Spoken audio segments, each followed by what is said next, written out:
donc ñu leen di nuyu di kontaan encore daje bi ak surtout xale yi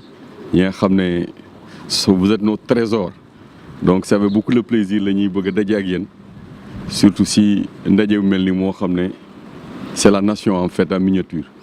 parce que moo koy waxee le drapeau l'hymne loolu mooy Sénégal lu leneen le Sénégal foo ko yóbbu tey soo fi jógee dem Nations Unies dans le Sénégal c'est son hymne et son drapeau foo dem Sénégal moo tax su équipe nationale dem ñëpp di kontaan il faut que Sénégalais yi commencé am benn affaire moo xam ne moom am nañ ko ba pare mais foo ñu fonk ku fonkul sa drapeau fonkoo sa hymne sa réew du dem fenn donc dama ko souvent yàlla may na ma vivre tuuti États-Unis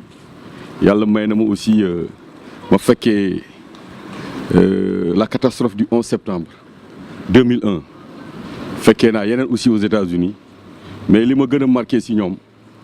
saa yoo attaqué États-Unis Amérique si rajo yi sax ku nekk suy génn drapeau am lay taf si otom pour la ñun lii la ñu am ñun lii la ñu bokk kenn waru ko laal ku nekk di ñaanal Amérique suñu génnee nu mu si di God bless America rek la ñuy wax ne yàlla sàmm Amérique defe naa loolu c'est important donc ñëpp dañuy dawandoo si benn affaire mais ku nekk xëcc fii kii man fii laa bokk man fii laa bokk ñoo bokk kër fee ñoo bokk benn kër la ñu am muy Sénégal ku nekk xaj na si nag donc xale yi foo ngeen comprendre loolu di am fierté fu ngeen dëgg hymne nga xam ne yéen seen bàkk la képp kuy sénégalais war na jóg taxaw sargal ko màggal ko drapeau bi tamit buñ ko fooyee keroog gis naa benn xale buy jël drapeau bu nekk si otom di koy fompee oto bi tuuti dafa am poussière moo ne ko lii dañoo war a yóbbu kaso ndax tu es en train d'abaisser le Sénégal à son expression vraiment parce que nan ngay jël drapeau réew di koy sa réew encore di koy fompee dara mais loolu je sais que xamu ko moo ko waxee dafa tiit donc nit ñi faut que ñu gën a comprendre lan mooy Sénégal ak lan moo koy mandargal du ay nit du dara Sénégal ñaari yëf yooyu la mooy ay nom bi ak drapeau bi loolu soo ko waxee mooy Sénégal foo dem si àdduna fu ñuy wone Sénégal ñaari yooyu la ñuy wone pour mu won ni Sénégal mu ngi fi donc nañ ko fonk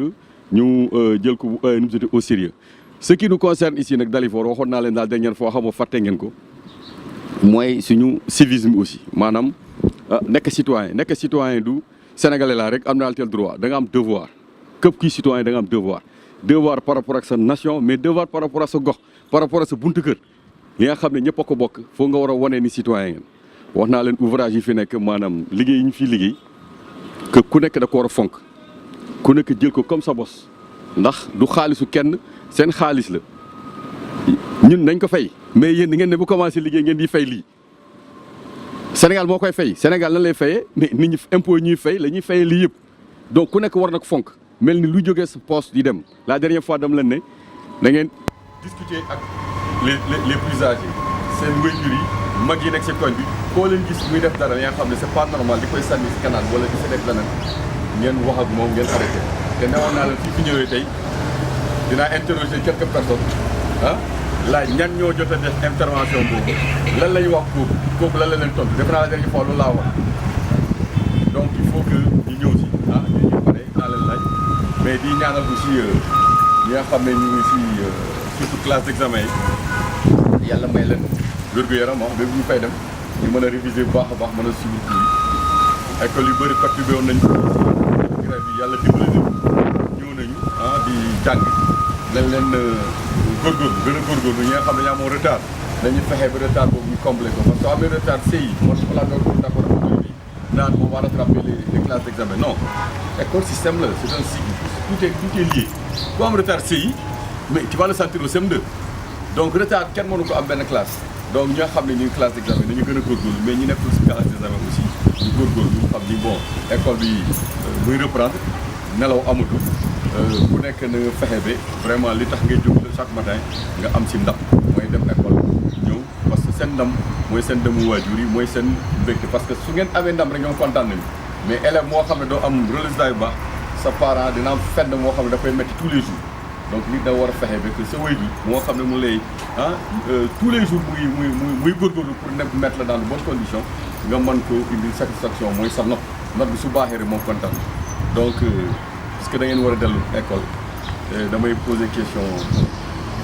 ñan ñoo jot a def intervention si sàmm suñu équipement ñan ñoo jot a wax ak kenn yëpp ñu liggéey ba léegi kenn deful dara wala gisu leen ko def ah loolu dama tuuti fi ngeen koy gis parce que dama ne dem naa partout keroog sax maa ngi benn séminaire man la man xale yi laa bëgg a dénk vraiment parce que defe naa foofu c'est plus efficace ñëpp ne ma c'est la meilleure idée les enfants sont plus efficaces pour surveiller affaire yu mel nii ndax ñoo mën a wax seen nijaay mën a wax seen yaay mën a wax seen papa te koo wax rek dina si gis boppam tuuti dina xaw a wàññi li muy def kon yéen bëgg leen jouer rôle boobu ah ah vraiment man daal yéen a ngi may recevoir man si yéen laa tegoon ah yow na nga tudd ah Ibra naka Ibra Fall c'est Ibra Fall waaw Ibra Fall nag moom vraiment Baye Fall moom day def da koy wane nag ah benn sànq xale bu jigéen boobu dafa moo ngi dem liggéey jël benn bés tëbal ko fenn amoon yi dañ koy tere lii yëpp pour li ñuy def nii yëpp ñoo bëggoon dañ foo dem kanam ñu jékki-jékki rek ma wax xale wax na dëgg de dugal génneen bés bi ma demee bu feneen sànni bés bi mu ne ma waa merci. merci ak kan encore danaa war a jëkkati bu baax a baax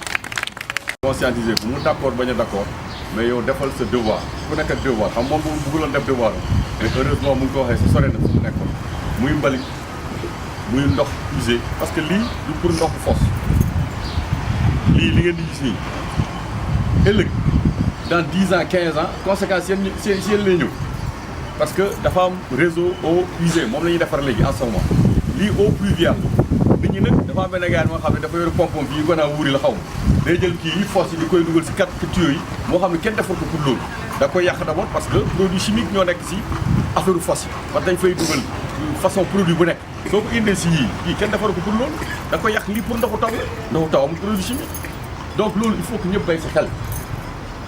mais jël kii bi rek di koy dugal di xoolal heureusement que ñun géej bi day avancé di koy nettoyer di dem bassin yi def yëpp dali fool ñu cette année parce que géej bi su yëgee day nettoyer tuuti demaat mouvement boobu moo ñu sauvé sinon kon kenn du fi nekk day xasaw léppay yàqu donc ku nekk na si bay xel du question ne kii sama papa la wala sama nijaay la sama dëkkandoo la loolu soo koy def rek dootul citoyen da jël responsabilité am dañ lay sax xas lay saaga ba soo tëddee nelaw nga xam ne defar naa sama réew li nga xam ne vraiment keneen defaru ko man maa ko def tey man foofu laay xaaree nit ñi am naa xaalis c'est bien am naa lii c'est bien mais loolu defal sa réew daal moo def naa moo gën lépp parce que réew soo ko defalee doo ko xaar dërëm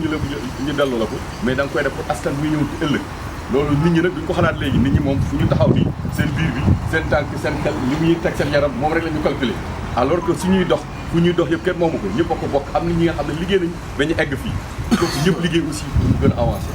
donc kan moo am benn expérience mais xale yu jigéen ñi nag yéen a yaakaar yéen a njëkk a wax quoi parce que yéen a nekk si kër yi yéen a gën a gis yëf yi nag ah xale yu góor ñoom football ak leneen la ñuy gën a def mais yéen ñi nekk si kër yi ah amul kon ñu jeexale ko fii parce que amul kenn rek c'est Ibra yow dinaa la may cadeau dëgg xam naa jox sa cadeau ah dinaa ko jox monsieur Dramé ah mu indi la cadeau bi xam naa fii ba fin de semaine da nga sa cadeau quoi mais man samay cadeau affaire école rek la dëgg dinaa la jox cadeau donc parce que tu as bien travaillé ah tu as fait li ñuy xaar si yow donc kii mu mënoon a dëmb c'est le dernier mais moi je dirais plus c'est l'avant-dernier parce que maa ngi laaj léegi pourquoi ñu ne ma c'est le dernier ñu ne ma weeru koor la mu ne ma weeru koor drapeau bi day am su dee xale yi duñ fi ndëkkee aussi nañ leen defal seen ndëkki si mbuus parce que ñoom mais fii mag yi moom c'est pas la peine bon de toute façon parce que école lu tëj mois de mai su dee day continuer juin il faut ñu defaat levée de couleur ah donc avant dernier bi la donc dernier bi la leen di souhaiter vraiment ah bonne chance seen examen ak leneen ak yenn wëy nañ wëy ah fin d'année bi nañ wëy ah man sama baat bu diis bi dinaa wëy seen dernier bi ak yéen mais bëggoon naa vraiment su ngeen di ñëw dernier bi xale yi ngeen di surtout moo am intervention ngeen def Ibra yow rek yaa am cadeau nag et puis tu es le champion ah champion année bi moom la parce que moom rek moo ko def liggéey sama sant Ibra Fall merci beaucoup donc yéen di sant enseignants yi aussi accompagnants yi ak personnel bu mairie moo xam ne wax dëgg yàlla directeurs yi sont là pour defal li fekkee ko aussi donc di nuyu bu baax a baax ASP yi surtout parce que ñu ngi fii à part def naa Ibulaay keneen xamul fi affaire drapeau soo ñu ko joxoon dañu koy dëpp sax donc ils sont là ils le font très bien et puis ils sont là à l'heure di ñu aussi suñu gànnu tey bi ah Pape Da Vision nga xam ne dañu seet si tey donc ñuy remercier tout le monde et bon début de semaine à tout le monde.